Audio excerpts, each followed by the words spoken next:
In this video, we'll continue our exploration of circuits that contains capacitors and inductors that we call RC and RL circuits. In particular, we'll examine what is called the initial conditions of these circuits that are necessary to determine their complete responses. At any given time, the circuit has a state, which is nothing but the status of the voltages across and the currents through the different elements of the circuit. The state of a circuit can change depending what and when changes occurs on that circuit.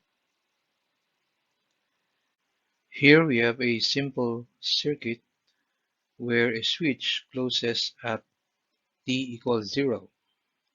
Prior to the closure of the switch, uh, the state of the circuit is that the current is 0, and then at t equals 0, we introduce a voltage to the circuit. So at t equals 0, a change happens on the circuit, and that is the application of a 50-volt source to the circuit. Consequently, the state of the circuit will change because of the introduction of that change, which results into a current that flows through the resistive elements. And uh, the or development of the voltage across those elements. Take note that time t equals 0 can be any time, like 7 o'clock in the morning. So therefore, before 7 a.m., that means that t there has a negative value, and after 7 a.m., uh, t has a positive value, and exactly 7 a.m., t it has a 0 value. Let's say I want to plot the magnitude of the voltage at any given time.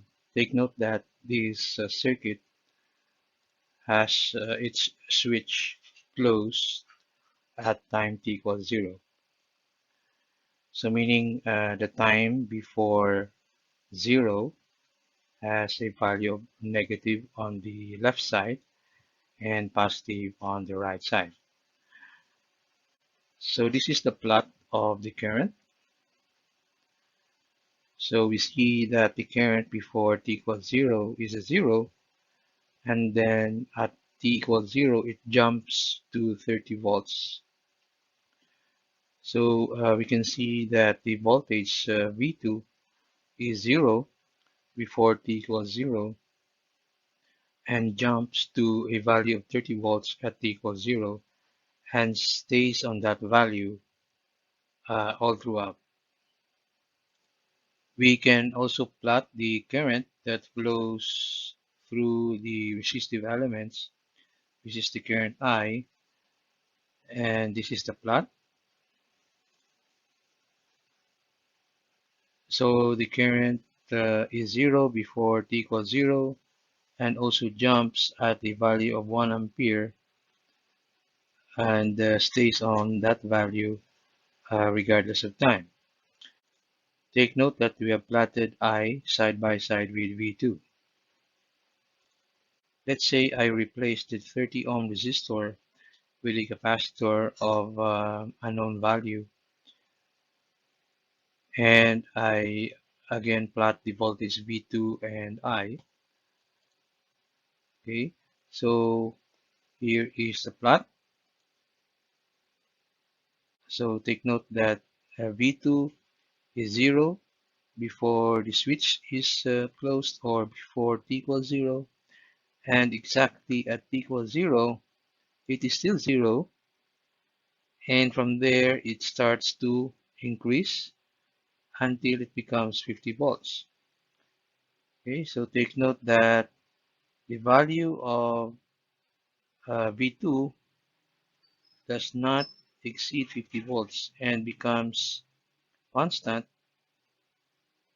as time progresses. We can also plot the current. So the current stays at 0 before t equals 0, and then at t equals 0, it suddenly increases to 2.5 amperes, and from there it starts to decrease towards 0 and stays 0 as time increases. Take note that we have slightly written v sub 2 and I differently. So v sub 2 now is a function of time, and I is also a function of time. It's because these quantities now varies with time, unlike these quantities here. Now let's evaluate the state of the circuits. So we have two circuits. So for this circuit here, so during this time period, the state there is a steady state because the voltages and the currents are constant.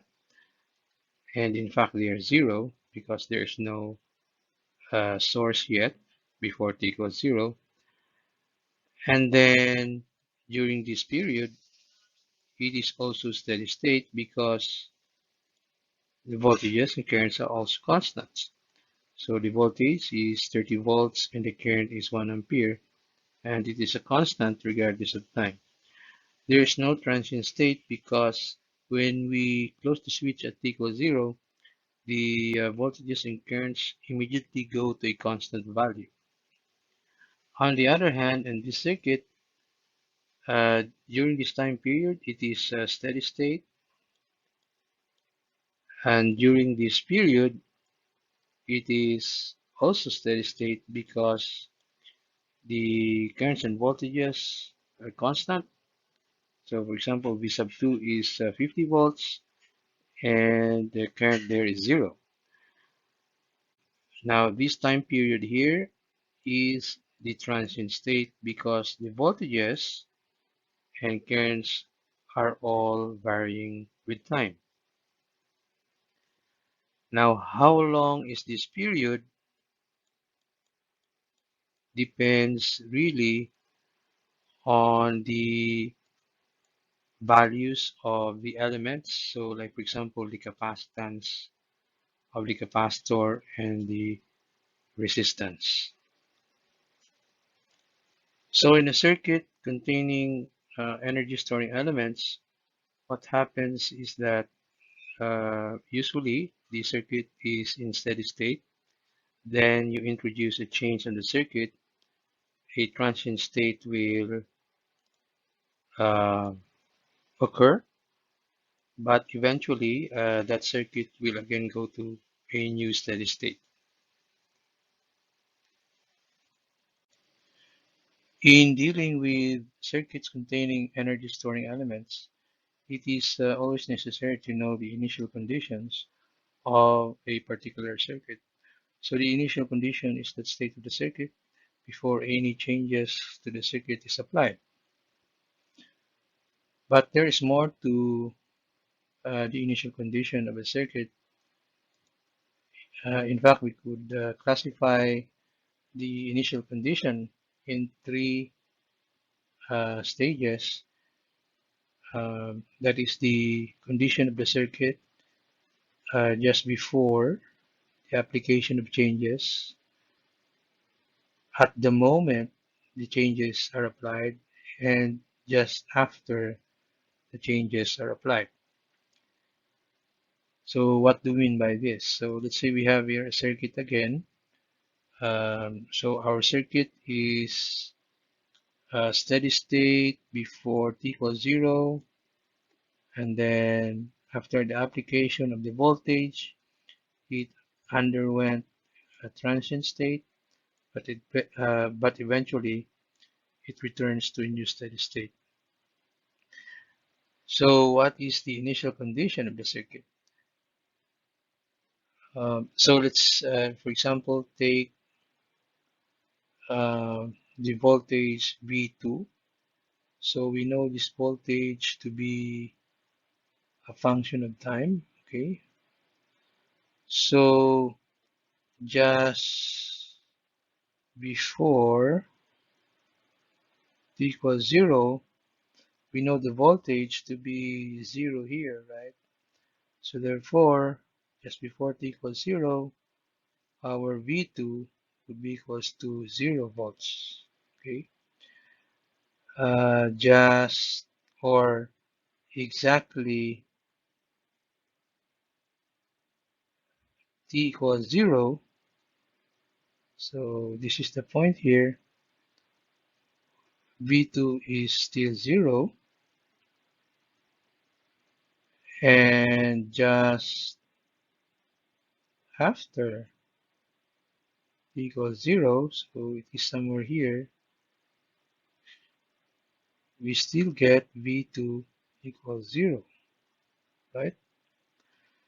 Now for the current, just before t equals 0, the current um, through the capacitor or through the circuit, which is also, so this is voltage and current. So the current there is also equals to 0. Then exactly t equals 0, our voltage, okay, so our current, I mean, take note the current here is 0, it's not shown. And then it jumps at t equals 0, it jumps to 2.5 amperes. So meaning at exactly t equals 0, current abruptly changes to 2.5 amperes. And just after t equals 0, so it is somewhere here. It is somewhere here. Okay. So we get there I still equals to 2.5 amperes. So that is what we mean by the condition of the circuit before, uh, during, and just after the changes are applied. Regardless in what time you are, the KCL and KVL uh, still applies. So what do you mean by that? So for example, um, at t before 0, so let's say t equals negative 1 second, you should be able to apply the KVL equation.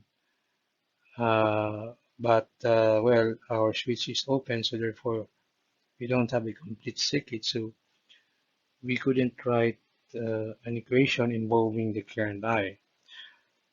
Now let's say t equals exactly 0 seconds. So the circuit is complete. We could write our equation. So that is minus 50 volts plus 200 times the current I at t equals 0 plus the voltage across the capacitor. Uh, Let me just write it as V sub 2. So V sub 2 at t equals 0. Okay. For t equals, let's say, 1 second, that is after the changes are applied. So the circuit could be undergoing a transient. Still, a KVL should apply. Okay, so that if we write the KVL, that should give us minus 50. So we start here, plus 200 times I at t equals 1 second, then plus v sub 2 at 1 second equals 0. Okay, so the Kirchhoff's laws still apply regardless in what time you are analyzing the circuit. For a series RC circuit where we're trying to get the voltage V sub C across the capacitor, we can use the following conventions to show the initial conditions of the voltage. So for the voltage across the capacitor just before t equals 0, we can write it this way. Okay? So it's V sub C uh, at t equals 0, a minus symbol on the upper right of 0. For t exactly equals 0, the usual we use V sub C at t equals 0. And for the voltage just after t equals 0, we can write this where the 0, uh, a symbol, a positive symbol on the upper right of 0. Hence, for this particular circuit, we have the voltage V sub C just before t equals 0 equals 0 volts because there's no current yet. At exactly t equals 0, V sub C equals 0 volts. So it's still 0 because the voltage cannot change abruptly. And just after t equals 0, it is still a 0. Okay, so there are 3 points here before t equals 0, exactly t equals 0, and just after. Okay. For series RC, the voltage across the capacitor, the magnitude of the voltage across the capacitor are always the same just before, during, and just after the change is applied. Now, the time during the changes are applied may not be time t equals 0. So let's say the time there is t sub 0. So in general, we could write this one as this one. So where again t sub 0 is the time where changes are applied. Okay. Now take note, the voltage across the capacitor cannot change abruptly. So as shown on the last slide, uh, if we apply changes to the circuit, the voltage across a capacitor cannot jump from a certain value to a new value at an instant. Okay, so it cannot change abruptly, or that would mean a very, very large current. Okay, so that is not possible.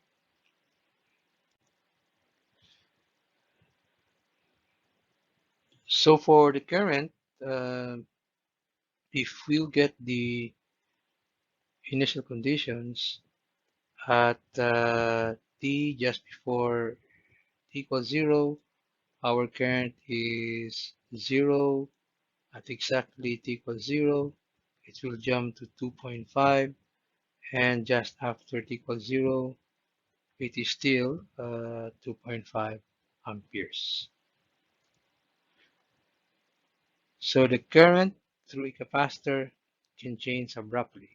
So as we can see here in the graph, when the changes were applied, when the voltage was applied, the current immediately jumps from 0 to 2.5 in no time. So it changed abruptly. That is possible for a capacitor. What is not possible is the voltage. When a voltage across a capacitor becomes constant, so this voltage, when this becomes constant, the current becomes 0 because, take note, I through the capacitor is C dVc dt. Okay, so if V sub C is a constant, so this one is a constant. So this one, getting the derivative will give you 0. So that will make your I 0. And if the current through a capacitor is 0, you could interpret that capacitor as an open circuit. So it behaves like an open circuit. Now let's go to the initial condition of a series RL circuit. So we replace the capacitor with an inductor, and again we assume that there's no voltage applied before t equals 0. Then at t equals 0, we apply the voltage, and it will give you a current that will look like this one. Okay, so we will be deriving these curves as we go along. So in a series RL, the current does not change abruptly. So from 0, it gradually increases to a constant value until it reaches a steady state value here, somewhere here. So again, this is the steady state. This is a steady state period. This is a transient period, and this could be steady state period again. So what are the initial conditions of the voltage and the current through the inductor? So let us take first the current through the inductor. So at t just before 0, we notice that our current is 0. At exactly t equals 0, our current is still 0. And just after t equals 0, our current is still 0. So right here. For the current through the inductor, the values of the current before, during, and after the changes are applied must be equal. Okay. Now, in general, again, the changes might be applied on some other time other than 0. So to generalize, we can write it this way. So the current to an inductor cannot change abruptly, because if that happens, that means that we have a very large voltage across the inductor, because the voltage there is LDI dt. So if current changes abruptly, that means you have an infinite slope, and that will give you a very large voltage. For the initial condition of the voltage across the inductor, at time before t equals 0, you will get there a value that is equals to 0. Then at exactly t equals 0, the voltage jumps to 50 volts. So we get 50. And just after uh, the changes are applied, uh, we still get a voltage that is equals to 50. So for the voltage across an inductor, it can change abruptly, but the current cannot. When the current through an inductor becomes a constant, that will give us a voltage that is 0, because, as we've said, um, Voltage across the inductor is L di dt.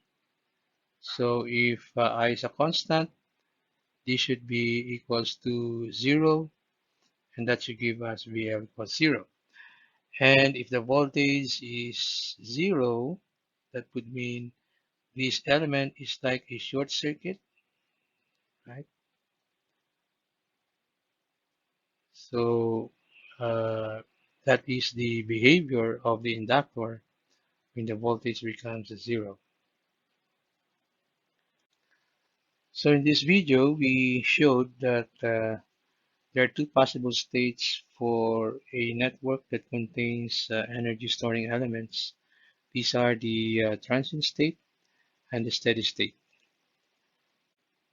Transient state occurs when networks are subjected to changes. These changes could be the closing or opening of the switches. Networks always go to steady state over time when no further changes are introduced to that network.